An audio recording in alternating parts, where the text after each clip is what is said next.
Hi guys, it's Monica. I know it's been a while, it's been a long time. Actually, the last time that I spoke to you, I was pregnant with morning sickness and rambling on about something about my hair and some pretty lip color I had on. It's been a while later and I have a newborn. He's actually like 5 months, so he's kind of like in between newborn and infancy, so he's a nymphancy. I don't even know if that sounds right. But anyways, so I saw this MixedGirlTag while I was looking at what else? Hair vids on YouTube because I'm obsessed with hair and beauty and all that stuff, and I don't have time to do it, so it like puts me in a state of anguish and I just want to watch people do it and then I get inspired to do it. Maybe I should do that with exercise. Oh, I do, and it doesn't work. Anyways, okay, so there's this MixedGirlTag or biracial girls and all that. I'm not biracial, I'm triracial, whatever. More than one race, let's just put it that way. And I just got so interested. I'm watching these girls talk about, you know, what growing up was like for them. I'm like, oh my gosh, there's so many of us that need to hear this stuff. So then I said, well, I should do one because I have a great story. We all have great stories. But I just want to, you know, throw a little bit of some clarifications in there too. So let's have a tiny bit of a little bit of a lesson before we get started on the actual tag questions. So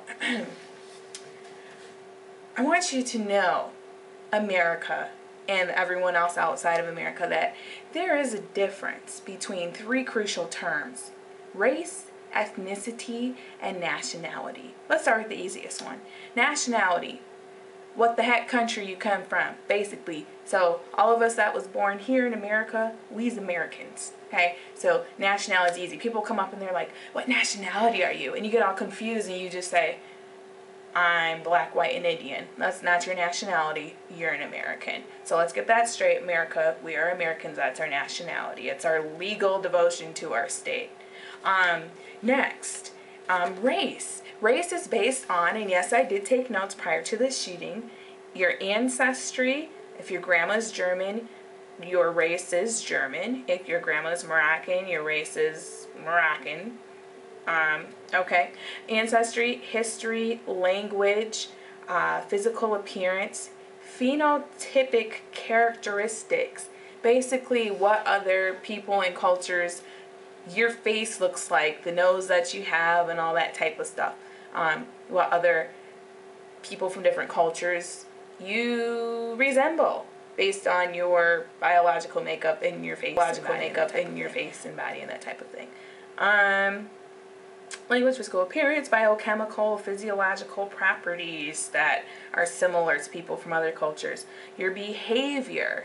That's interesting. So, first of all, I'm a member of the human race, the humankind, that I believe was created not from a monkey, but from something awesomer.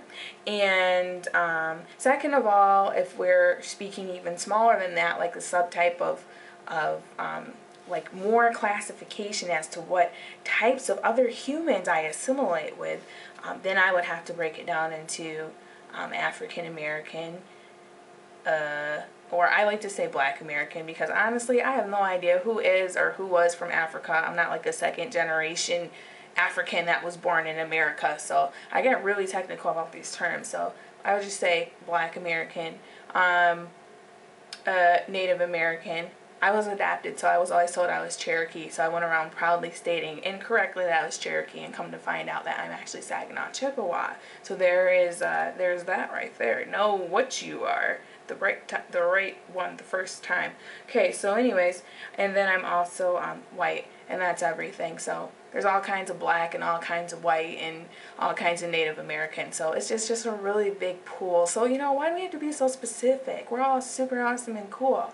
And then ethnicity is a group where the members are identified by a common trait. Maybe we all eat rice and sushi, or maybe we all eat burritos and tacos, or enchiladas, or chorizo sausage, or anyways, I'm just getting hungry. It's a little too early in the morning for all that.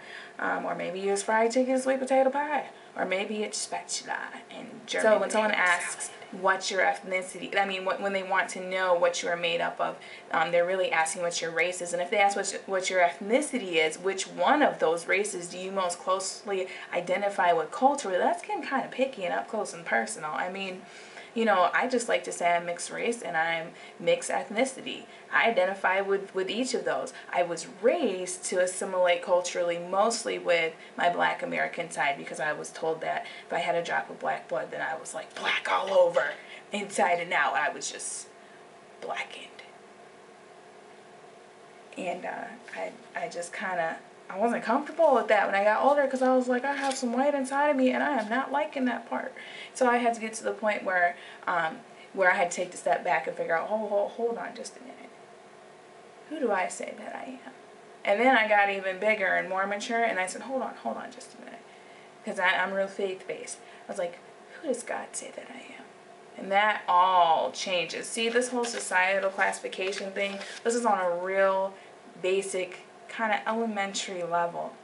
When you start figuring out who you are, you get on like more intermediate, advanced, and once you start figuring out spiritually who you are and what you have to offer and what you're here for and your purpose, you are like, ooh, top advanced, get you a degree. Okay, let's move on to the question. So, what am I mixed with?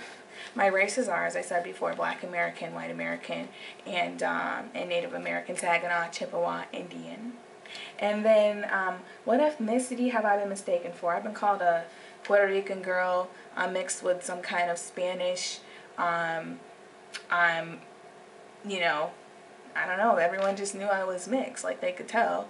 And the crazy thing is, when I was adopted, and both of my parents are mixed race. So I have a dad who's Black and Native American, and I have a mom who's Black and white. So I got much Black, and then I got the little bits of the outskirts of the other races. So, you know, so I got hair that wasn't quite identifiable, and I got a skin color that's obviously heavily pigmented with some kind of more melatonin than most people with not much melatonin have. And then I I talked, as I was asked in college, and I love that she said this. She said, you know, what are you mixed with? And I told her, and she's like, that's so cool. She was like, yeah, you have an African American accent. And I was like, what? They have L's? They have African American accents? That is so cool. And I finally felt like I knew what to call my speaking style.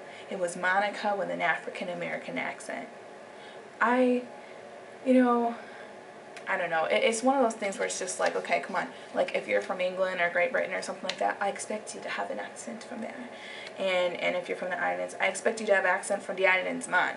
And if you're un hispanohablante, creo que va a tener un acento hispanohablante, americano, no sé. Ya lo sé.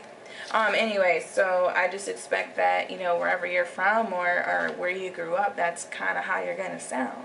So in America, with our huge melting pot, you're going to get a whole lot of sounds that are not easily identifiable. Here's the thing. People are super intrigued by something that throws them off. Okay, they want to put scarlet letters on you. They want to put a big B on you if you have dark skin and like what they call like crazy afro hair and tight little kinky hair. You're a big B for Black. I say you're Black and beautiful. B is for beautiful.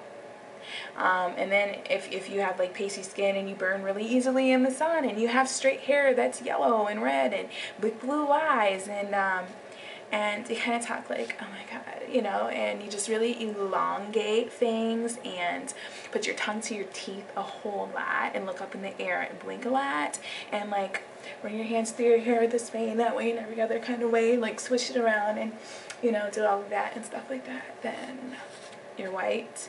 So, but I say you're white and wonderful. You are wonderfully white.